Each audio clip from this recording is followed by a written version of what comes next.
एक बड़े और हरे भरे जंगल में जहां ऊंचे पहाड़ और शांत तालाब थे, वहां एक बहुत विशाल और समझदार दयालु हाथी रहता था।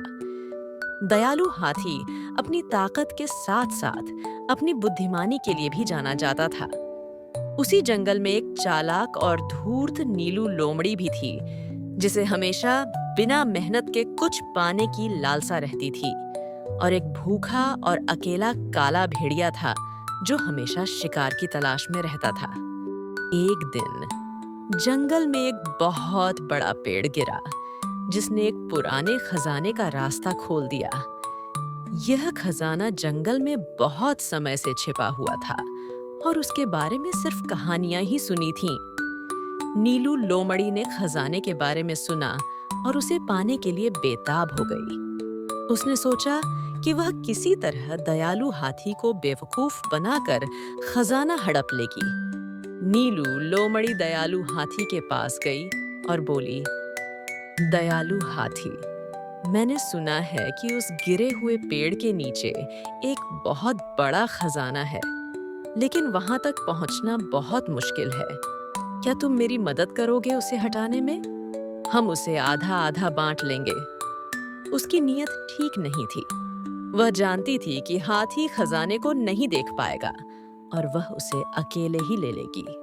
दयालु हाथी ने नीलू लोमड़ी की बात मान ली। दोनों गिरे हुए पेड़ के पास पहुंचे। दयालु हाथी ने अपनी पूरी ताकत से पेड़ को हटाना शुरू किया। तभी काला भेड़िया वहां आया। उसने दयालु हाथी को पेड़ हटाते देखा और सोचा कि जरूर कोई शिकार फंसा होगा। काला भेड़िया ने कहा, दयालु हाथी, तुम क्या कर रहे हो? क्या कोई शिकार फंस गया है? नीलू लोमड़ी घबरा गई। उसने सोचा कि काला भेड़िया उसका खजाना छीन लेगा। दयालु हाथी ने काला भेड़िया को देखकर कहा, नहीं काला भेड़िया, यहाँ कोई शिकार नहीं है। हम एक खजाना ढूंढ रहे हैं। काला भेड़िया ने पेड़ के नीचे देखा। उसने देखा कि पेड़ के नीचे कुछ चमकती हुई चीजें थीं। काला भेड़िया को अपनी भूख याद आई, लेकिन उसने दयालु हाथी और नीलू लोमड़ी को देखा। तभी दयालु हाथी ने पेड़ को पूरी तरह हटा दिया। वहां सच में एक पुराना संदूक था, जिसमें कुछ चमकते हुए पत्थर और सिक्के थे। नीलू लोमड़ी की आंखें चमक उठीं। वह तुरंत संदूक की ओर भागी। दयालु हाथी ने नीलू लोमड़ी को रोकते हुए कहा, नीलू लोमड़ी, यह खजाना है, लेकिन क्या यही सबसे बड़ा धन है? दयालु हाथी ने काला भेड़िया की ओर देखा और कहा, काला भेड़िया, तुम भूखे हो।